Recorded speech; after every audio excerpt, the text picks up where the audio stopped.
Thank you everybody for attending today. I'm not talking about a precious metal. I'm actually going to talk about a critical metal, tin, or Zinn, as I'm told, the German translation. I'm the CEO of Cornish Metals, and we recently acquired the South Crofty tin project in Cornwall. And it is the world's highest grade tin resource that's currently not in production. And it's located in one of the world's greatest tin provinces. So, usual disclaimer. So what are we trying to achieve here?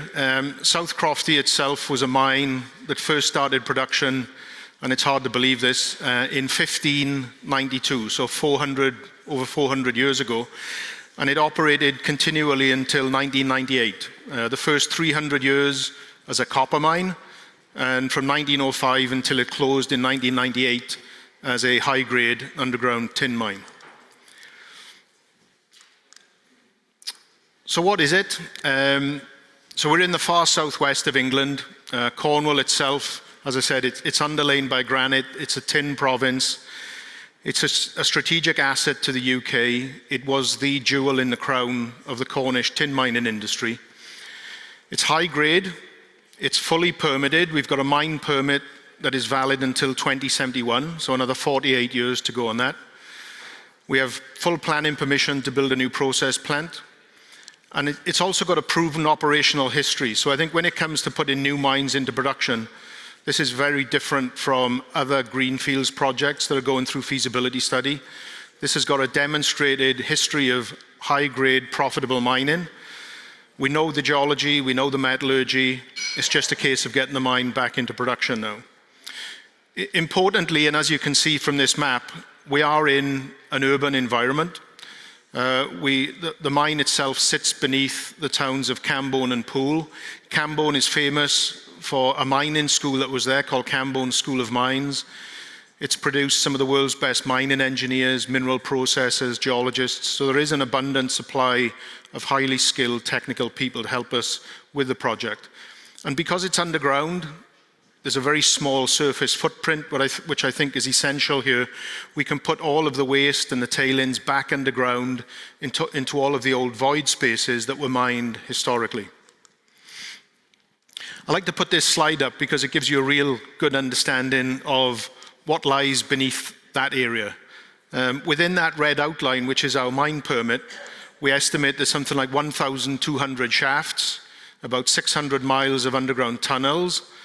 And the focus for us is the area that you see at the bottom, the blue-purple area. That is the more modern, high-grade South Crofty tin mine. And all of the other areas that wrap around it in yellow would be the historic copper mines. So what is tin?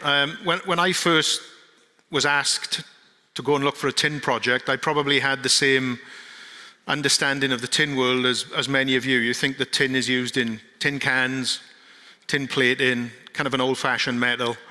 And I was surprised to learn that 50% of all of the tin demand consumption today goes into electronics. And it's a very simple use. It's solder. So anything with an electrical connection, whether it be your cell phone, your television, your computer, 4G, data storage, your electric vehicle, everything with an electrical connection today has tin in it. And the reason for that is 20 years ago, the EU passed legislation outlawing the use of lead solder, and the only replacement is tin. So we saw between 1985, when the tin price collapsed, and then 2003, an almost doubling of the amount of demand for tin. And that's really soaked up all of the excess supply and stockpiles in the tin market. And as we go forward in this technology age, in this period when we're going through the energy transition, you're going to need more and more tin. And what's interesting about tin is that 75% of all the mined production today comes from 3 countries, China, Myanmar, and Indonesia. There are no primary tin mines in Europe. There's none in North America. So it really is a critical mineral. If we want to achieve net zero, if we want to achieve the energy transition, if we want to build solar power generation, if we want to reach our targets with electric vehicles, we need a secure supply of tin. So tin last year was designated as a critical mineral in the UK, in Canada, and was already a critical mineral in the US.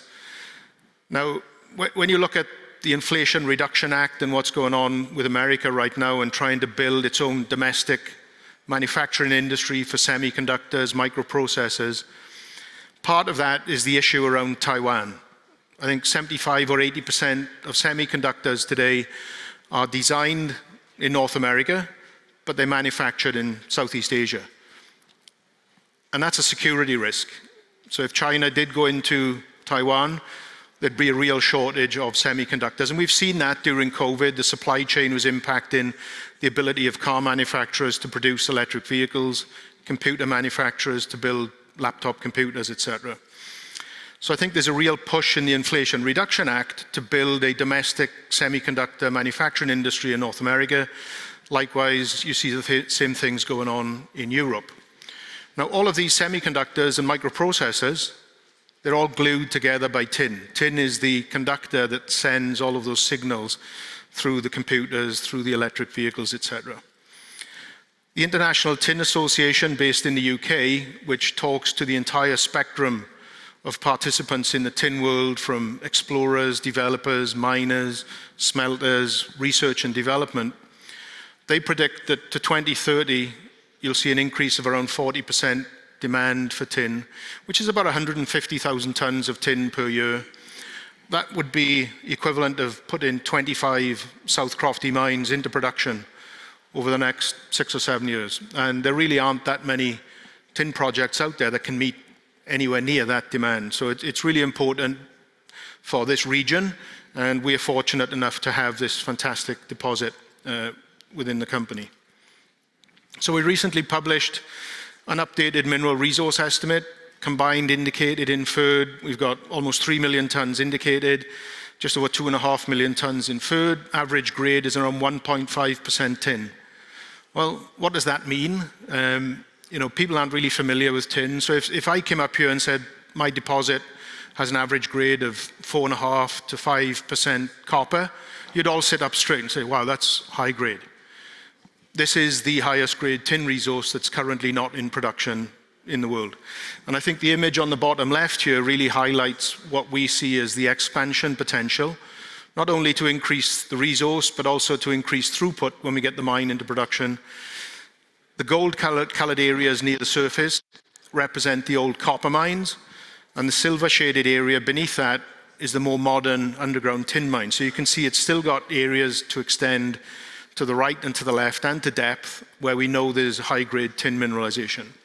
And in fact, we've done an internal study that looked at, what is the potential within the mine that we're looking at. And the orange rectangle on the far right here, this one represents what we think is the resource upside in the mine, 17 to 20 million tons. If all of that is mineable, you're looking at an additional 45 to 50 years on the mine life. In addition to that, this is the outline of our mine permit area. This is where we would build the process plant. This area was another mining district called the Great Flatlode. Continuous mining over a 5-kilometer distance through the 1700s and 1800s.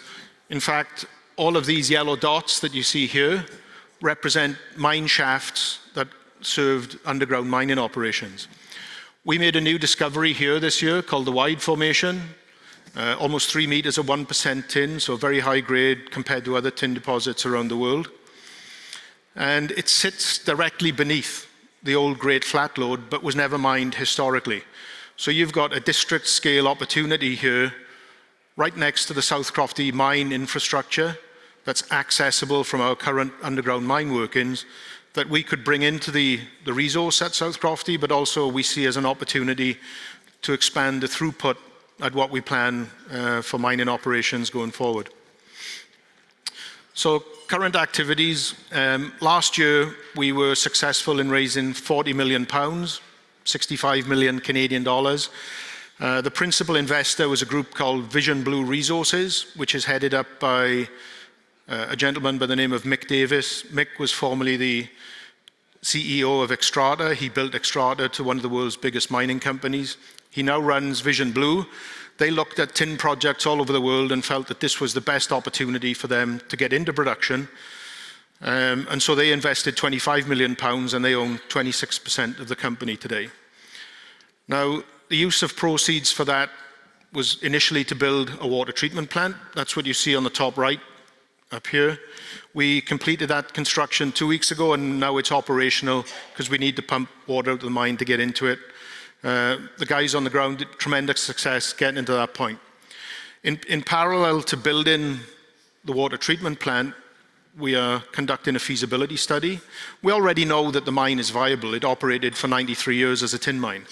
But under current guidelines and lending requirements by banks, etc., we need to upgrade and produce a more up-to-date report.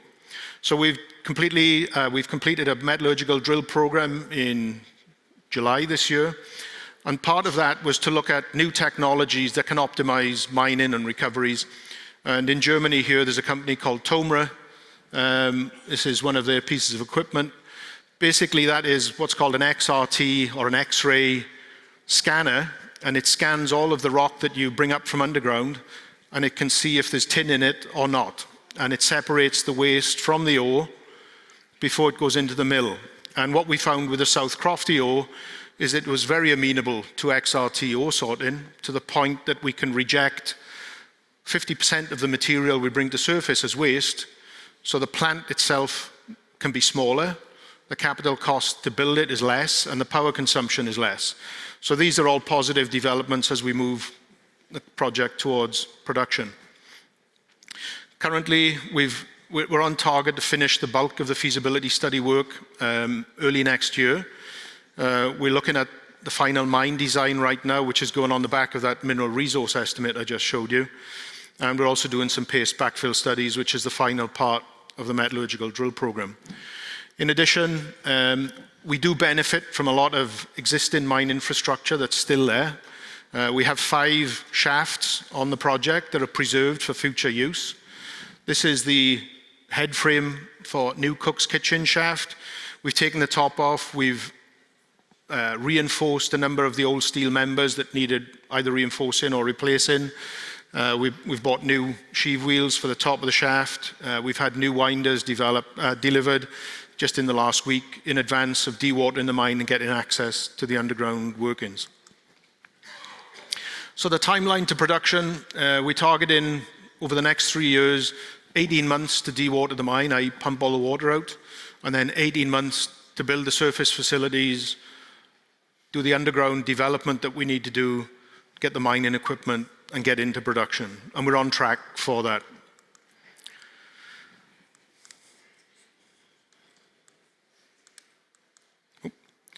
So, I think it's important. I'm not going to dwell too long because I know you've been here a long time today.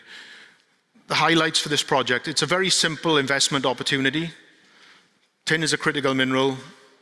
We own the highest grade tin project that's not currently in production. It's in a good jurisdiction. We've got overwhelming community support to see the mine go back into production because of the jobs it will generate. The towns that we are next to, Camborne and Poole, are the most deprived areas in the UK. They were the biggest recipients of funding from the EU pre-Brexit because of the impoverishment there. So they desperately need the economic stimulus that this mine would bring, the job opportunities. We estimate that this mine will create about 275 to 300 direct jobs. And in addition to that, in the mining industry, typically you see anywhere from 3 to 5 indirect jobs created. So you're looking at least 1,000 jobs in Cornwall, which would have very positive impact locally. You can't stress enough the importance of having permits. I think one of the biggest risks to projects today in the Western world is permit risk, because it can take years and years and years to go through that whole permitting, dealing with environment agencies, dealing with communities, getting the social license to operate. So as I said, we're fully permitted. We don't need to go back to get a mining permit or planning permission to build the process plant. We could do that today if we wanted, if we had the funds available to us. And I think the attraction to the local community is the fact that we can put all of the tailings back underground. We don't need to permit a surface tailings facility. So we see this as an opportunity to supply not only the UK, but the EU, potentially some of North America, with the demands for tin. I think what we've seen over the last 10, 15 years, certainly in the high-tech world, the Apples of this world, Google, Samsung, Panasonic, end users and consumers really want to know where the materials come from that are in the phone that they hold. Where does the tin come from? Where does the tantalum come from? Here we can clearly demonstrate that the tin that we mine is responsibly mined in an area that really supports mining. If you look at Indonesia, China, Myanmar, for instance, Myanmar conflict, if you're buying your tin from Myanmar, are you funding conflict? If you're buying your tin from Indonesia, all of the tin produced there comes from alluvial mining. Alluvial mining either has a big impact on environments on surface, forests, etc., or if it's offshore, has a big impact on marine environments, ecosystems. It affects fisheries. So I think we can tick all of the boxes from an ESG perspective when it comes to tin production in Europe here. So I think I'll leave it there. I think it's, as I said, a pretty simple story. We're very excited about the future, targeting production in 2026. And thank you for your time.